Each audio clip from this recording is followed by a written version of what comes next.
सदाशिवसमारम्भां शङ्कराचार्यमध्यमाम् अस्मदाचार्यपर्यन्तां वन्दे गुरुपरम्पराम् அகர முதல எழுத்தெல்லாம் ஆதிபகவன் முதற்றே உலகு.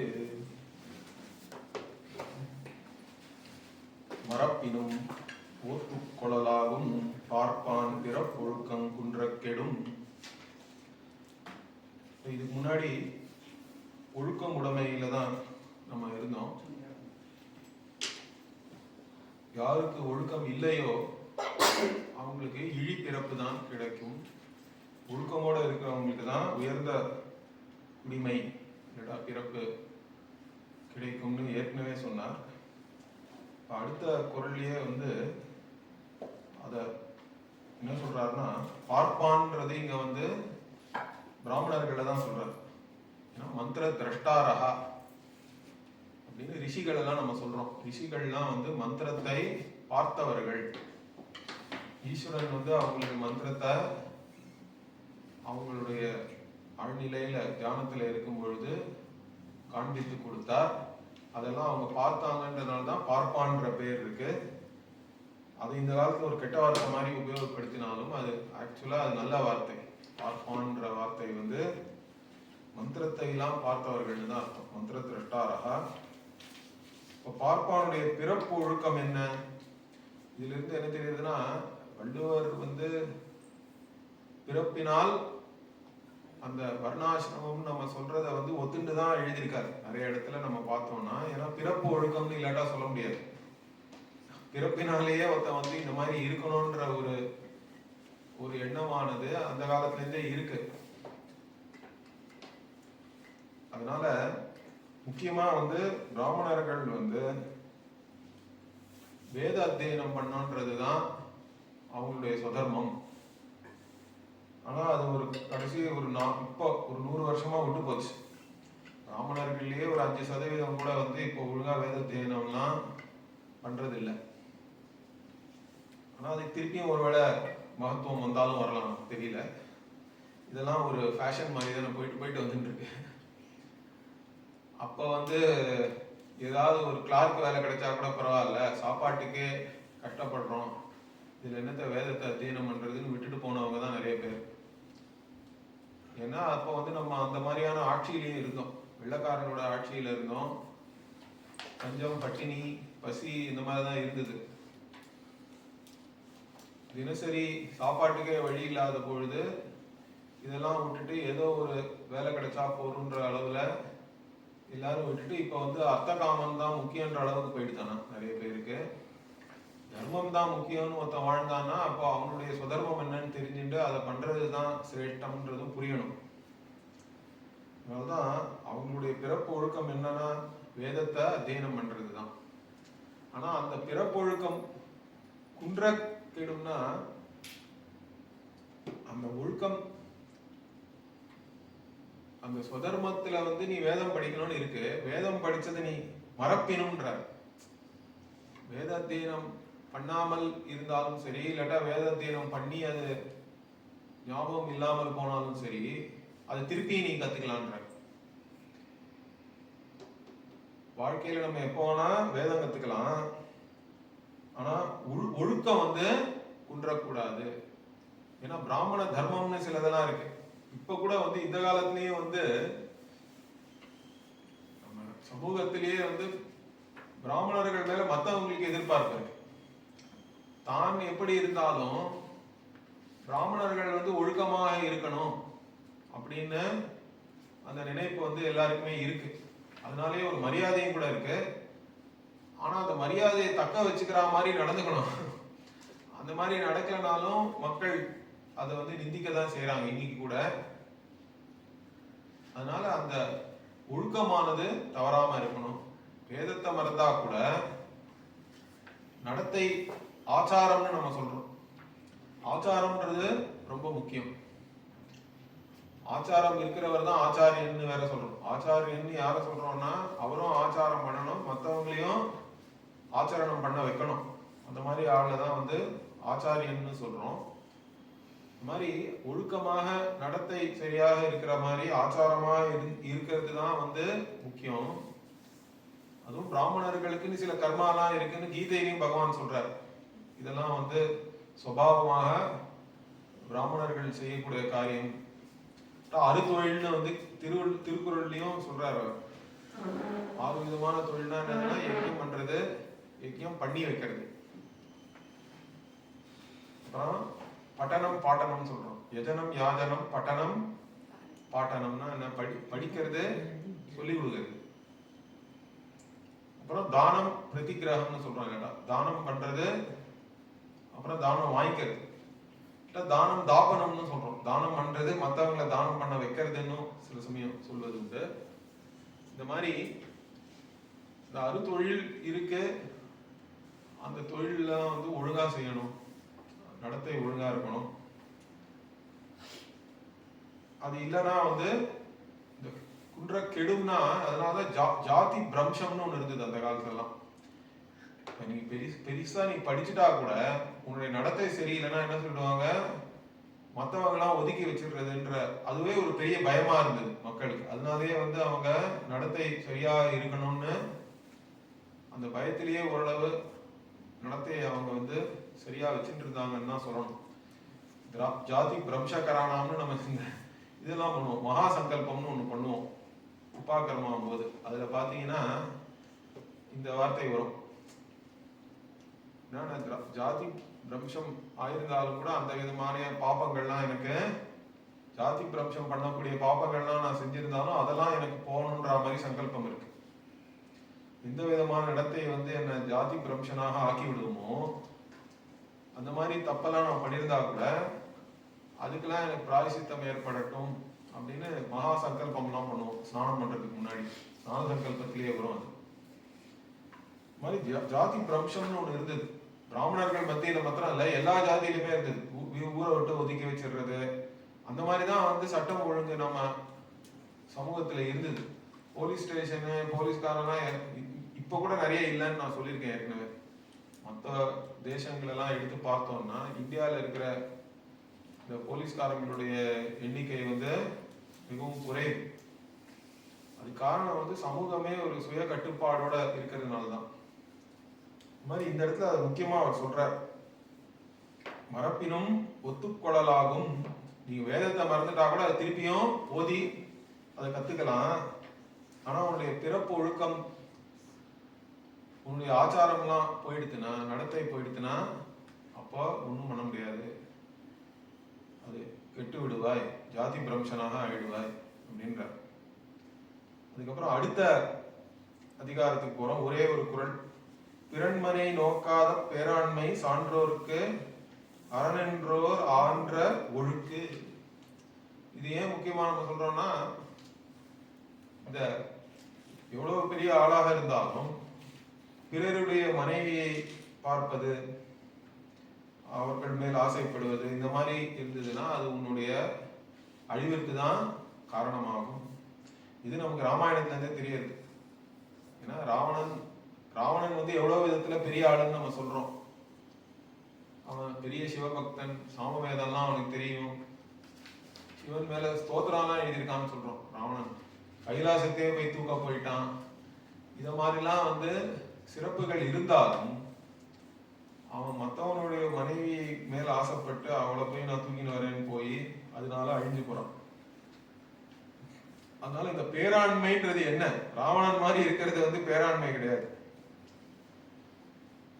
அவன் வந்து பெரிய வீரன் அந்த மாதிரிலாம் இருந்தாலும் அவன் பிறன் மனைவியை போய் அவன் வந்து கவருவேன் அப்படின்னு போனதுனாலேயே அவனுக்கு வந்து ஒரு பெரிய ஆண்மை இருந்ததுன்னு நம்ம சொல்ல முடியாது. அதனாலேயே அவன் கெட்டு போறான். அவளை போய் நினைச்சு அதனால இத்தனைக்கும் அவன் என்ன நினைச்சா, மனுஷன் தானே இவனால என்ன பண்ண முடியும்னு வேற ஒரு எண்ணம் அவனுக்கு இருந்தாலும் அந்த மனுஷனான ராமன் தான் வந்து அவனை அழிச்சு திருப்பியும் சீதையை எடுத்துன்னு போயிட்டார்ன்றது நமக்கு தெரிஞ்சதுதான். அதனால இந்த மாதிரி பிறன் மனைவியை நினைக்காத இருப்பதுதான் சான்றோர்களுக்கெல்லாம் பெரிய ஒழுக்கம். அதுதான் அறம், அதுதான் ஒழுக்கம்னு தான் வந்து இங்க திருவள்ளுவர் சொல்றார். அதுவும் ரொம்ப முக்கியமானது. இதுக்கு அடுத்து வர அடுத்த அதிகாரம் வந்து பொறையுடைமை. இதுவும் ரொம்ப முக்கியமான ஒரு அதிகாரம், வேதாந்திகளுக்கு ரொம்ப முக்கியம். ஏன்னா மற்றவங்க என்ன செஞ்சாலும் நம்ம திதிக்ஷான்னு சொல்றோம். நம்ம அந்த சமாதி ஷட்க சம்பத்தியில திதிக்ஷான்னு ஒண்ணு இருக்கு, பொறுத்து கொள்வது. அதுதான் வந்து இந்த பொறையுடைமையும் அதே தான் அவர் சொல்றார். இப்ப இதுல என்ன சொல்றார்? திறனல்ல தற்பிறர் செய்யினும் நோனந்தரன் அல்ல செய்யாமை நன்று. அறநல்ல செய்யாமை நன்றுன்றார். அறம் இல்லாததை செய்யாதது நன்று. எப்போ? மத்தவன் உனக்கு ஏதாவது கெட்டது பண்ணி உன்னை நோகடிச்சா கூட, நோன் வந்துன்றார். நோன் வந்துன்னா என்ன? உன்னை வருத்தப்பட வைக்கிறார்கள்.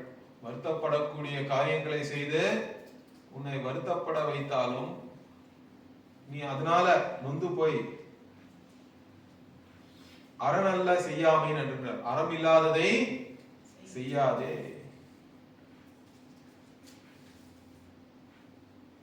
இது வந்து இந்த கான்டெக்ஸ்ட்ல நான் வந்து ராமாயணத்துல அயோத்தியா காண்டத்துல முதல் அத்தியாயமே இருக்கு. அதுல வந்து ராமருடைய குணங்கள் எல்லாம் ரொம்ப அழகா வர்ணிக்கிறார் வால்மீகி.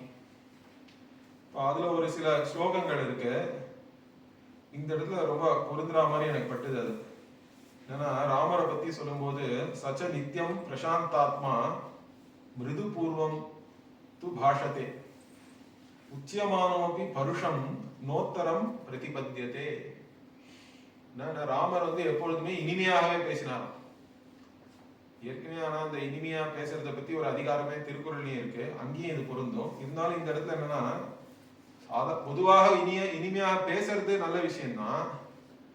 மற்றவங்க ஆனா உன்னை திட்டுறாங்கன்னு வச்சுப்போம், கொடூரமான கடினமான சில வார்த்தைகள்லாம் மற்றவங்க உங்ககிட்ட உபயோகித்தாலும் அதையும் பொறுத்துட்டு இனிமையாக தான் பேசினாராம் ராமர்.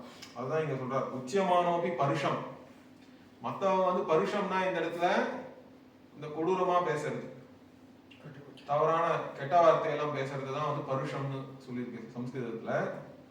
சோ மற்றவங்க பருஷம் சொன்னாலும் உத்தரம் ந பிரதிபத்தியத்தை, அதே மாதிரி திருப்பி இவர் பதில் சொல்லாமல் இனிமையாகவே பேசக்கூடியவராம் ராமர்.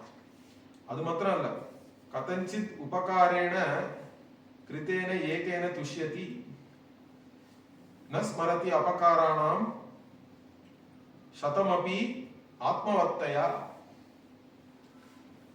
மற்றவங்க வந்து எவ்வளோ கெட்ட விஷயங்கள்லாம் பண்ணினாலும்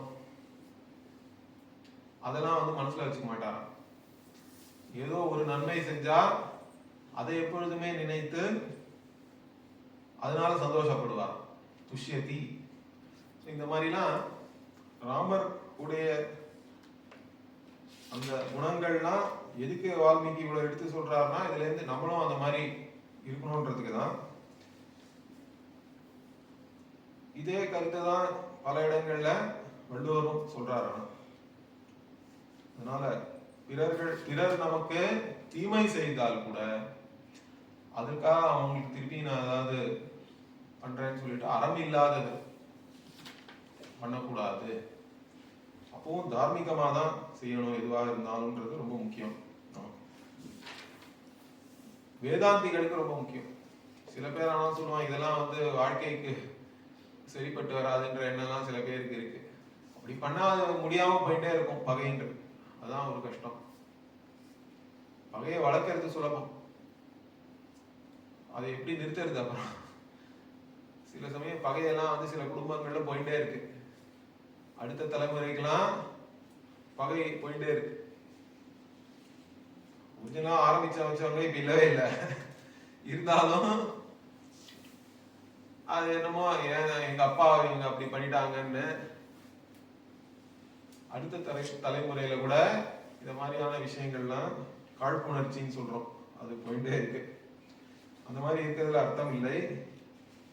ஓரளவு அதுதான் வந்து இந்த வேதாந்திகளுக்கு திதிக்ஷான்றது ரொம்ப முக்கியம். எதுவா இருந்தாலும் ஒரு எதிர்ப்பு தன்மை இல்லாமல் பொறுத்து கொள்வதுதான் திதிக்ஷா வெறும்னா பொறுத்துக்கிறது இல்லை, அதை நான் எதிர்க்கணும்ன்ற எண்ணம் கூட இல்லாமல் ஒரு பொறுமை வேண்டும். அப்பிரதீகார பூர்வகம், அதான் சகனம் சர்வதுக்கானாம் அப்பிரதீகார பூர்வகம்ன்றார் சங்கரர். அதனால இது ஒரு முக்கியமான ஒரு குறள். அடுத்தது அழுக்காற்றின் அல்லவை செய்யார் இழுக்காற்றின் ஏதம் படுபாக்கறிந்து. இப்போ அழுக்காறு அப்படின்னு நம்ம சொல்றோம், அழுக்காராமைன்றதே அதிகாரம். ஓகே, அப்படின்னா பொறாமை, அழுக்காருங்கிறது பொறாமை. பொறாமை இல்லாமல் இருப்பதுன்றது முக்கியம். ஏற்கனவே நம்ம பார்த்துட்டோம், ஷட்ரிபுன்ற 6 விதமான எதிரிகள் இருக்காங்க நமக்கு. காம, குரோத, லோப, மோக, மத, மாத்சரியம்ன்றோம். அதுல மாத்சரியம்ன்றது தான் சம்ஸ்கிருதத்துல மாத்சரியம்னு அசூயான்னு கூட சொல்றோம். அசூயைனா அதுவும் ஒரு விதமான பொறாமை தான். மாத்சரியம், அசூயைலாம். இதுல தமிழ்நாட்டுல ஒரு கஷ்டம் என்னன்னா, இந்த அனசூயான்னு இருக்கு பெயர். ஏன்னா அந்த அத்ரி மகரிஷியுடைய மனைவியுடைய பேர் அனசூயானா அசூயையே இல்லாதவள்னு அர்த்தம். யாரையும் பார்த்து பொறாமப்படாதவள் அனசூயா. அது பெரிய பதிவிருத்தை அனசூயா. அந்த அத்ரி அனசூயாவோட கதை சுசீந்திரம் கோயில்ல போனீங்கன்னா இருக்கு. அது ஒரு இந்த கதை நல்ல கதை தான், அது அப்புறம் பார்ப்போம். ஆனா தமிழ்நாட்டுல அனுசூயான்றாங்க. அது அணு கிடையாது, அனசூயா தான் சரி. அசூயை இல்லாதவள். அனுசூயானா அதுக்கு அர்த்தமே இல்லை, அது தப்பான அர்த்தம் வருது. அனுசூயான்னு சொல்லக்கூடாது, அணு கிடையாது. அனுராதா மாதிரி இதுதான் அனுசூயான்னு சொல்லக்கூடாது, இது அனசூயா தான் கரெக்ட். சரி, இங்க பொறாமையை பத்தி இப்போ அழுக்காராமையை தான். இப்போ பொறாமையால யாராவது ஒண்ணு செஞ்சுட்டாங்க, நீங்களே ஏதாவது செஞ்சீங்கன்னா கூட என்ன, அதனால உங்களுக்கு நன்மை வரப்போவதில்லை. பொறாமையினால நம்ம எது செஞ்சாலும் அது நமக்கு தீமையில் தான் கொண்டு போய் விடுன்றார். பொறாமையால நமக்கு என்ன வரும்? தீது தான் வரும். அதனால பொறாமையினால நம்ம எதுவுமே செய்யக்கூடாது. பொறாமையினால் எதுவும் செய்யாத அளவு நம்ம பார்த்துக்கணும். தமம், அதான் சொல்றோம். சில சமயம் பொறாமை வந்துடுறது மனசுல, என்ன பண்றதுன்னா அது வந்தாலும் அதை வச்சுட்டு பொறாமையினால நீ போய் எதையாவது செய்யாதே. அதை வேற விதமா நீ அப்போ அதை பத்தி யோசிச்சு அந்த பொறாமையை போக்கிக் கொள்ள பார்க்கணும். திருப்பியும் அது நல்ல புத்தி வரா மாதிரி சத்சங்கம் அந்த மாதிரிதான், வேற வழி கிடையாது. இல்லாட்டா நான் என்ன சொன்னேன், பிரதிபக்ஷ பாவனைய யார் மேல உங்களுக்கு பொறாமை இருக்கோ அவங்க கிட்டே அன்பு வர அளவுக்கு ஏதாவது நம்ம பிரதிபக்ஷ பாவனையை வளர்த்துக்கணும், இல்லை அதை செய்யணும் அதுக்கேற்றபடி. அந்த மாதிரிதான் இந்த பொறாமையிலிருந்து விடுபட வேண்டும். ஏன்னா இல்லாட்டா பொறாமையினால நம்ம ஏதாவது செஞ்சுட்டோம்னா அதனால என்ன சொல்றாரு அவரு, இழுக்காருதான். பொறாமையினால நம்ம எதுவும் செய்யக்கூடாது. அல்லவை செய்யார் அப்படின்ற, அல்லவைகளை செய்யாதே. ஏன்னா இதனால இழுக்காறு தான் உனக்கு வரும். இழுக்காறு ஒண்ணு தெரிஞ்சிடு. இழுக்காற்றின் ஏதம் படுப்பா கரிந்து செய்யாதே. சரி, அடுத்தது வெக்காமை. நான் தான் சொன்னேன், வெக்குதல்னா அது ஒரு பற்று தான். பற்றோட இருப்பதுதான் வெக்குதல்னு சொல்றோம். இல்லாட்டா எதுக்காவது ஏங்கிறது, இது இருந்தாதான் நான் சந்தோஷமா இருக்க முடியும்னு நினைக்கிறது தான் அதுதான் எல்லாத்துக்கும் கஷ்டம். எல்லாருக்கும் கஷ்டம் ஏன் வருதுன்னா, எனக்கு இட்லி இருந்தா காக்கால பிடிக்கும்ன்றது வேற, இட்லி இல்லைனாலும் பரவாயில்ல இருக்கிறத சாப்பிட்டு போயிடலாம், அது பெரிய கஷ்டம் இல்லை. அதை வெகுதல்னு நம்ம சொல்ல முடியாது. ஒவ்வொருத்தருக்கும் ஒன்னொன்னு பிடிக்கும். சாப்பாட்டு விஷயத்திலயா இருக்கட்டும், இசையாக இருக்கட்டும், துணிமணியா இருக்கட்டும், அவங்க நமக்கு பர்சனல் ப்ரிஃபரன்ஸ்ன்னு சொல்றோம். இதுதான் எனக்கு பிடிக்கும் பிடிக்கலன்றதெல்லாம் சரி. ஆனா அது இருந்தாலும் சரி இல்லைனாலும் பரவாயில்ல, நம்ம அதுக்காக நம்ம சந்தோஷத்தை இழக்கிறோம்னு இல்லை. ஆனா எங்க இந்த வெகுதல்னா என்னது, இது இல்லைன்னா என்னால சந்தோஷமா இருக்க முடியாது. அந்த மாதிரி இருந்தாதான் அதை ராகம்னு சொல்றோம். ஓகே, அதுதான் ராகம்னு சொல்றோம். சம்ஸ்கிருதத்துல ராகம்னா என்னது, ஒன்று இல்லைன்னா என்னால சந்தோஷமா இருக்க முடியாதுன்னு எதை பத்தி நினைக்கிறியோ அது மேல உனக்கு ராகம் இருக்கிறது. அதனால இதுலதான் முக்கியமா என்ன சொல்றார், சிற்றின்பம் வெக்கி அறநல்ல செய்யாரே மற்றின்பம் வேண்டுபவர். மற்றின்பம்னா என்ன, இங்க சிற்றின்பம் இல்லாத மற்ற இன்பம் வந்து பேரின்பம் தான். யாருக்கு மோட்சம் வேணும்னு நினைக்கிறாங்களோ, இதுவும் வேதாந்தியை தான் இவர் வந்து அவங்களதான் சொல்றாரு, அவங்களுக்கு தான் வள்ளுவர் இங்க மற்றின்பம் வேண்டுபவர்னா மோட்சத்தை வேண்டுபவர். யாருக்கு மோட்சம் வேண்டுமோ அவங்க வந்து அரண் இல்லாததை செய்ய மாட்டாங்க. அரண் இல்லாததை ஏன் ஒருத்தன் செய்யணும், சிற்றின்பத்தை வேண்டின்றார். சிற்றின்பம் வெக்கி, சிற்றின்பம்ன்றது எதை சொல்றோம், விவகாரத்துல இருக்கிற சுகத்தை எல்லாத்தையுமே தான் சிற்றின்பம்னு இங்க சொல்றார். அனந்தமான இந்த ஆனந்தத்தை தவிர எல்லாமே வந்து சிற்றின்பம் தான். உலகத்துல கிடைக்கக்கூடிய ஆனந்தங்கள் எல்லாம் சிற்றின்பம்னு ஏன் சொல்றோம்னா அது அழிந்து விடும், அது அனித்தியம். அது மாத்திரம் இல்ல, அந்த இன்பத்தை அடையறதுக்கு நீ ஏதாவது செலவு செஞ்சுதான் ஆகணும். அதனால எதையோ ஒன்று இழந்து ஒன்றத்தை அடைகிறாயினாலே அது ஒரு விதத்துல சிறுமை தானே அது. அதுக்கப்புறம் அதை தக்க வச்சுக்கிறதுக்கும் கஷ்டம். அதான் நம்ம சொல்றோம் யோகக்ஷேமம், இது ரெண்டுத்திலயும் வந்து ஒரு துக்கம் இருக்கு, இழப்பு இருக்கு. கடைசியில அது போனப்புறமும் துக்கம் இருக்கு, இழப்பு இருக்கு. அதனால இந்த லோகத்துல நம்ம எந்த விதமான இன்பமாக இருந்தாலும் அது எல்லாமே சிற்றின்பம் தான். அதுக்காக நீ வந்து அதர்மம் பண்ணினா உனக்கு இந்த மற்ற இன்பம் பேரின்பம் என்பது கிடைக்க வாய்ப்பே இல்லை. அதுல இருந்தெல்லாம் ஓரளவு வைராக்கியம் வந்தால்தான் உனக்கு இந்த ஞானத்தை பெறும் தகுதி ஏற்படுகிறது. அதனால யாருக்கெல்லாம் அந்த பேரின்பம் வேண்டும், யாருக்கெல்லாம்ன்றத விட எல்லாருக்குமே பேரின்பம் தான் வேண்டும்.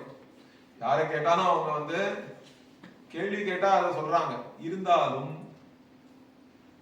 ஒரு மோகம் இருக்குது, அதான் மோகம்ன்றது. எனக்கு வந்து எப்பொழுதுமே நான் சந்தோஷமா இருக்கணும், எல்லா இடத்துலயும் நான் சந்தோஷமா இருக்கணும்ன்றது எல்லாருமே ஒத்துண்டாலும் அவங்களுடைய நடத்தை வந்து அதுக்கு ஏத்த மாதிரி இல்லை. அந்த மாதிரி சந்தோஷத்தை நான் இந்த உலகத்துல இருக்கிற விஷயங்கள்ல போய் தேடுறேனே, இது முரண்பாடா இருக்கேன்ற அந்த அறிவு இருப்பதில்லை. அதனாலதான் இந்த மாதிரி தப்பெல்லாம் செய்யறாங்க. இப்ப அடுத்தது வந்து புறம் கூறி பொய்த்துயிர் வாழ்தலில் சாதல் அறங்கூறும் ஆக்கம் தரும். புறங்கூறாமைன்னு வேற ஒரு அதிகாரம் அடுத்தது. புறம் கூறாமைன்னா என்னது, மத்தவனை பத்தி அவன் பின்னாடி என்னத்தையா பேசுறது. இந்த காலத்துல காசிப்னு சொல்றோம், கிசு கிசு இல்ல, கிசு கிசுன்னு சொல்றாங்க தமிழ்ல வந்து.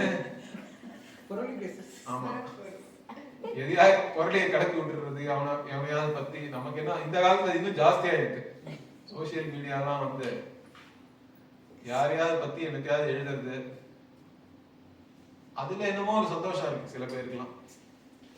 தான் ஒழுங்கா இருக்கமோ இல்லையோ, மத்தவனை என்னத்தையாவது குத்தம் சொல்லி இல்லாட்டா அவனை கொஞ்சம் கீழே இறக்கி விட்டோம்னா சரி, அட்லீஸ்ட் நம்ம மேல போலனாலும் மத்தவனை கீழே இறக்கி விட்டோம் அப்படின்றதுல அந்த மாதிரி வாரத்தோட சாகத்தே மெருங்கிறாரு.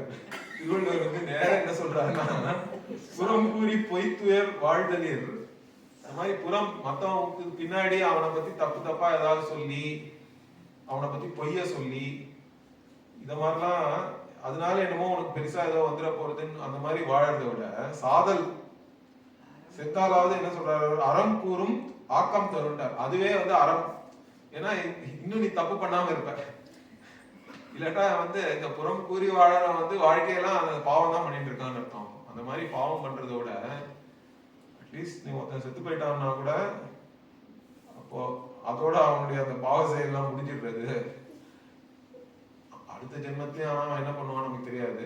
இருந்தாலும் அவர் வந்து புறங்கூறாமை ரொம்ப முக்கியம். காசிப்ன்றது இல்லாம இருக்கணும், அதுவும் ரொம்ப முக்கியம். மற்றவங்களை பத்தி நம்ம அவசியம் இல்லாம பேச வேண்டியது இல்லை சொல்ல போனா. நல்லவங்களா இருக்கட்டும் கெட்டவங்களா இருக்கட்டும், அவங்களுக்கு அவங்களுடைய பிரச்சனை இருக்கு. அவங்களுடைய நிலைமை என்னன்னு நம்மளால நினைச்சு பார்க்க முடியாது. நிறைய பேருக்கு தெரியாது. ஒவ்வொருத்தர் வளர்ந்த முறை, அவங்களுடைய இப்ப இருக்கிற சூழ்நிலை, இதெல்லாம் வந்து நம்மள வந்து யாரும் வந்து இன்னொருத்தரை வந்து ஜட்ஜ் பண்ண முடியாது. அதனால அவர் ஏதோ ஒரு காரணம் இல்லாமல் சும்மானா மற்றவங்களை பத்தி பேசுறது அது வந்து சரியில்லை. முக்கியமா வந்து வேதாந்தம் படிக்கணும்னு வரவங்க மூச்சுக்களுக்கு அது கூடவே கூடாது, அவசியமே இல்லாது. சரி,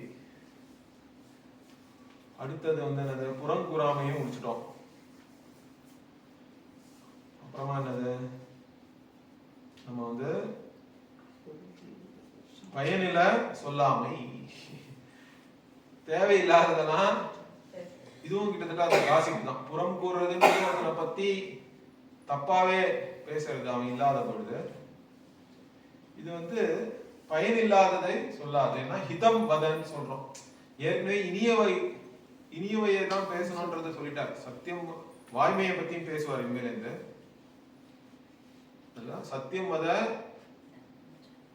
பிரியம் வத, ஹிதம் வதன்னு சொல்றோம் நம்ம. அதனால்தான் ஹிதம் இல்லாததை, பயனில்லாததை பேசாதே. அதனால இதுல வந்து நம்ம இங்க என்ன பாக்குறோம், பயனில்லாத ஒரு வார்த்தையை ஒருத்தன் பேசுறான். அதான் இங்க சொல்றார், பொருள் தீர்ந்த பொச்சாந்தூன் சொல்லார் மருள் தீர்ந்த மாசரு காட்சியவர்.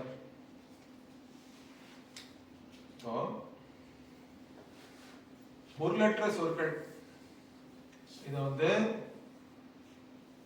நல்லவர்கள், ஒழுக்கமுடையவர்கள், இந்த மாதிரி இருக்கிறவங்க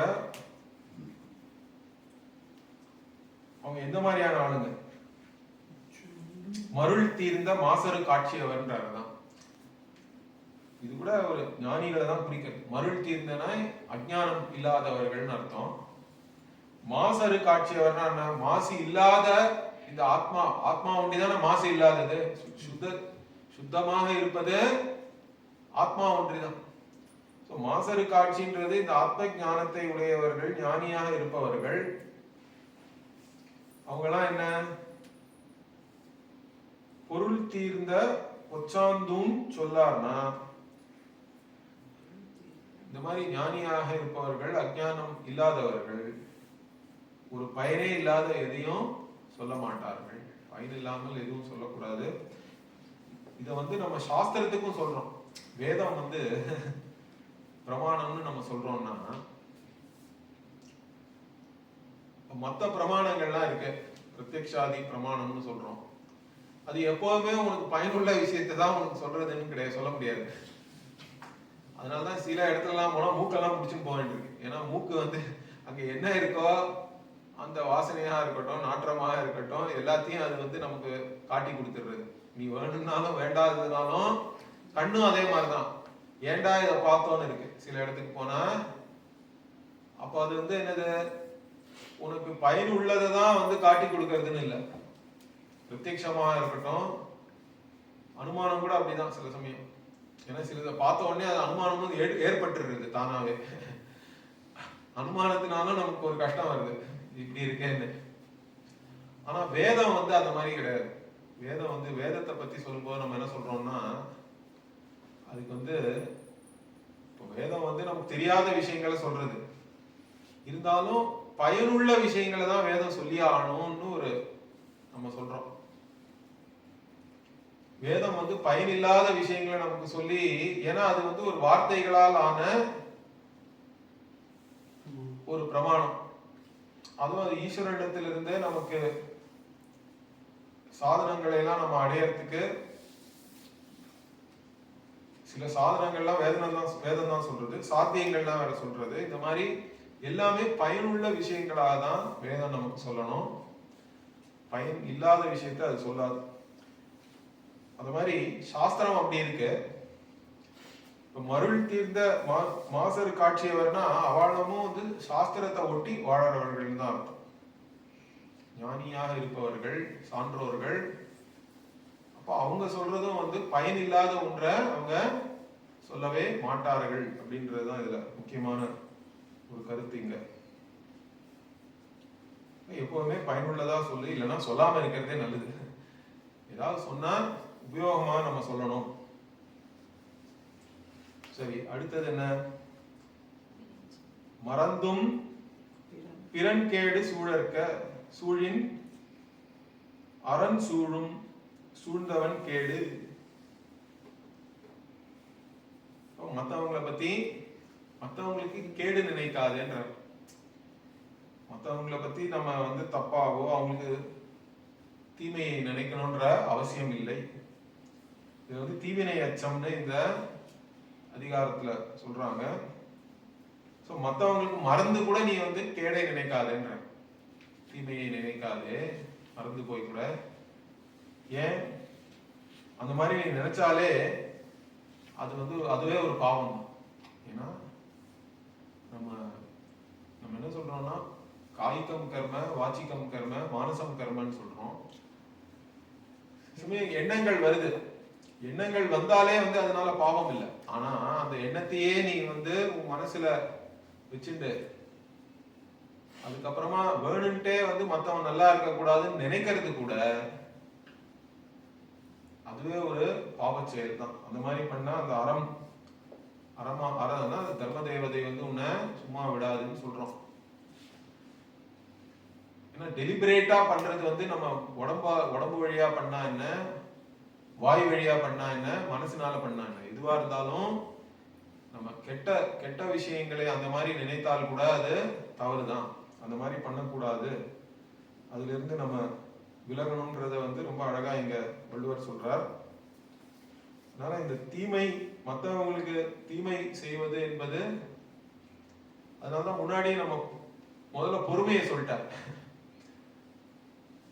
மற்றவன் தப்பு பண்ணா கூட நம்ம அவனுக்கு இங்க மறந்தும்னு சொல்றது வந்து எதுக்காக சொல்றாருன்னா, மற்றவன் நமக்கு தப்பு பண்ணினாலும் அவனுக்கு நீ தீயதை நினைக்காது அப்படின்றதுதான்.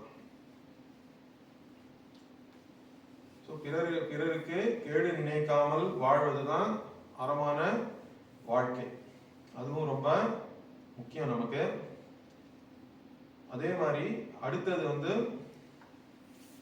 இதெல்லாம் ஒரு அதிகாரத்தையும் ஒரு குறள் பார்க்கணும், இருந்தாலும் முக்கியம் இதெல்லாம். புத்தேல் உலகத்தும் ஈண்டும் பெறல் அரிதே ஒப்புரவின் நல்ல பிற.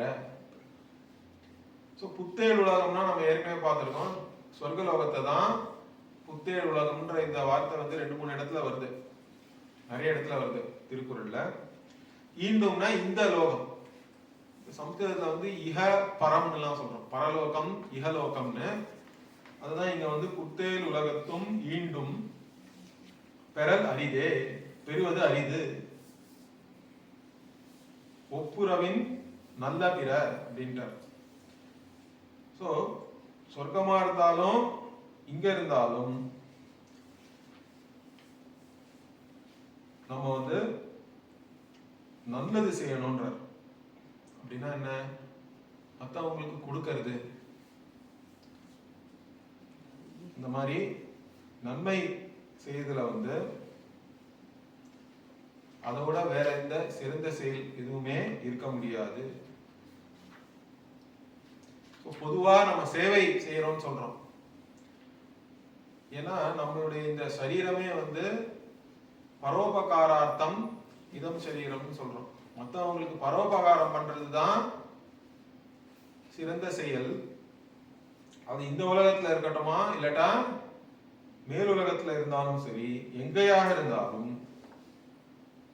இந்த பொதுவா நம்ம நன்மை செய்வது, சேவை செய்வது, மற்றவர்களுக்கு உபகாரமாக இருப்பது, அதான் அந்த ஒப்புரவுன்றது வந்து மற்றவங்களுக்கு உபகாரமாக இருப்பதுதான்.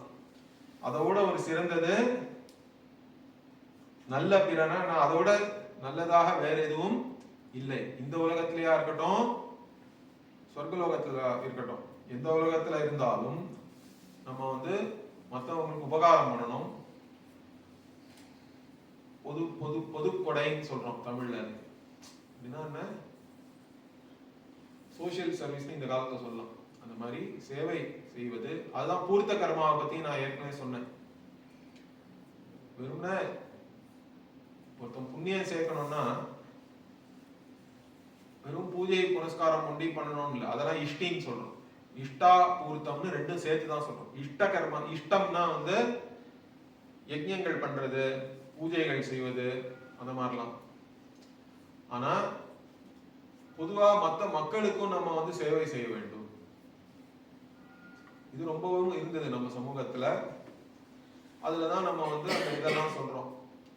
வாபி கூப தடாகாதி தேவதாயத்தனாரிச்ச அன்னப்பிரதானம் ஆறாமாக பூர்த்தமித்ய விதியதே. இந்த மாதிரி பொது அதுல எவ்வளவு விஷயங்கள்லாம் பண்ணியிருக்கோம். அந்த காலத்துல வந்து மாடெல்லாம் சொரிஞ்சுக்கிறதுக்கு கூட கல்லுலாம் நட்டு வச்சாங்களாம் அங்கங்க. ஏன்னா மாடுலாம் வந்து மனுஷர்களுக்காக மாத்திரம் பண்ணல, மாடுகளுக்கு விலங்கினங்களுக்கு எல்லாத்துக்குமே வந்து நம்ம ஏதாவது பண்ணணும். அதனாலதான் அந்த மனுஷ யஜ்ஞம், பூத யஜ்ஞம்னு பஞ்ச மகா யஜ்ஞம்னு சொல்லும் பொழுது எல்லாவற்றையும் நம்ம அதுல சேர்த்துக்கிறோம், எதையும் விடுறது இல்லை. அந்த மாதிரி சேவை செய்து, ஆமா சுமைதாங்கி கல்லெல்லாம் வேற அந்த அந்த காலத்துல பாரம் தூக்கின்னு போறவங்களுக்கு வசதியா இருக்கணும்னு கல் வச்சது இதெல்லாம் எவ்வளோ பண்ணியிருக்காங்க.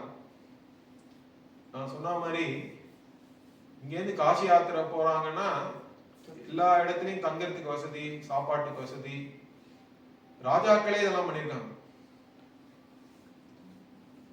இதுக்காக மற்ற மன்னர்களுக்கு டாக்ஸ் எல்லாம் கட்டிருக்காங்க. ஏன்னா நடுவுல என்ன ஆயிடுத்து, இந்த சில இஸ்லாமிய சுல்தான்லாம் வந்து ஜிசியா போட்டான். இங்கேருந்து நீ காசி யாத்திரை போகணும்னா, என்னுடைய ராஜ்யம் வழியா நீ போகணும்னா நீ எனக்கு டாக்ஸ் கட்டணும். அந்த டாக்ஸியானா வேற இந்து ராஜாக்களே வந்து கொடுத்துருக்காங்க. அதுக்கெல்லாம் வந்து சரித்திர ஆவணங்கள்லாம் இருக்கு. ஏன்னா அந்த மாதிரி யாத்திரை போறவங்களால டாக்ஸ் கொடுக்க முடியாது. அவங்க பாவம் அவங்களே வந்து நடந்து போயிட்டு இருக்காங்க. எல்லாத்தையும் விட்டுட்டு இந்த மாதிரி யாத்திரை போறாங்கன்னா, ஆமா அதுக்காக ராஜாக்கள் எல்லாமும் வந்து ஏற்பாடு, அதுக்காக அவங்க ஒரு என்டோமெண்ட் எல்லாம் எழுதி வச்சிருக்காங்க. இந்த நிலத்தில இருந்து வர இந்த வருவாய் எல்லாம் இந்த மாதிரி யாத்திரை போனவங்க அந்த அடுத்த தேசத்துக்கு கொடுக்க வேண்டிய அந்த டாக்ஸுக்காக, வரிக்காக நான் இதை வந்து எழுதி வைக்கிறேன்னு அந்த அளவுக்கு எல்லாம் பண்ணி வச்சிருக்காங்க சொல்றேன். இதெல்லாம் நினைச்சா பெரிய விஷயம்.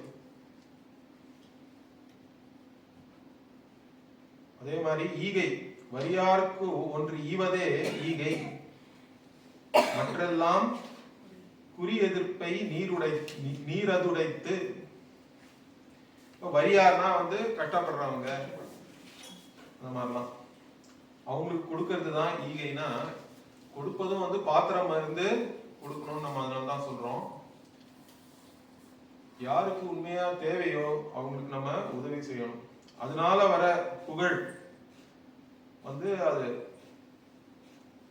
அதுதான் உண்மையான புகழ். அதுதான் இங்க வந்து அவர் சொல்றார், ஏழைகளுக்கு நம்ம என்ன கொடுக்கிறோமோ அதுதான் உண்மையான ஈகை. அதுல ஒன்றும் எதிர்பார்ப்பும் இருக்க முடியாது. அவன் ஏதாவது நமக்கு திருப்பி செய்வான்ற எதிர்பார்ப்பும் இல்லாமல் கொடுப்பதுதான் உண்மையாக கொடுப்பது என்பது. அதையும் இதுல சொல்லிடுறாரு. நம்ம என்ன பிறருக்காக நம்ம என்ன செய்யறோமோ அதுல நம்ம ஏதாவது எதிர்பார்த்து கொடுக்கறோம்னு கூட இருக்கக்கூடாது. ஈகை கொடுப்பதுன்னா நம்ம வந்து யாராவது ஒருத்தர் கஷ்டப்படுறாங்கன்னா அவங்களுக்கு கொடுக்கணும். அதுதான் உதவி செய்யறதுன்றது, இல்லாட்டா ஈகைன்றது. அதே மாதிரி நம்ம நிறைய பேர் நம்ம சேர்த்து வச்சுக்கணும், பணத்தை சேர்த்து வச்சுக்கணும், செல்வத்தை சேர்த்து வச்சுக்கணும்னு சேர்க்கறதுலயே இருக்கும். நீ எவ்வளவு செல்வம் இங்க சேர்த்து வச்சாலும் அது உங்க கூட வரப்போறது இல்லை. அதனால அவர் இன்னொன்னு அதே மாதிரி என்ன சொல்றாரு பாருங்க, அற்றார் அழிப்பசி தீர்த்தல் அக்தொருவன் பெற்றான் பொருள்வை புழி. அப்படின்னா மற்றவங்களுடைய பசியை தீர்த்து வைப்பதுதான் நீ செல்வத்தை சேர்த்து வச்சுக்கிறாம என்ன புண்ணியம் சேர்த்துக்கிறேன்னு அர்த்தம். வெறும்னே இங்க பணத்தை ஒண்டி சேர்த்து வச்சுட்டா அது உன்னோட வராது. அந்த பணத்தை எடுத்து மற்றவங்களுக்கு தேவையானவர்களுக்கு அவருடைய பசியாக இருக்கிறவர்களுக்கெல்லாம் அதை தீர்த்து வச்சாதான் அந்த நீ பொருளை நீ சேர்த்து வச்சுக்கிற மாதிரியும். அப்படின்னா என்ன? அது பொருளின் வழியாக புண்ணியத்தை நீ சேர்த்து வச்சுக்கோ, அதுதான் உன்னோட வரும். நீ இந்த உடலை விட்டு போனாலும் உன்னோட வருது வந்து பாவ புண்ணியங்கள் ஒண்டிதான் வருது. இது டைனிங் ஹால் எழுதி போட்டிருக்கு. இது டைனிங் ஹால் எழுதி போட்டிருக்கா? ஆமா, அழிப்பசி தீர்த்தல்னு வருது இல்ல. அதனால இங்க சுவாமிஜி எல்லா இடத்துலயும் நிறைய திருக்குறள் அங்கங்க எழுதி போட்டிருக்காரு.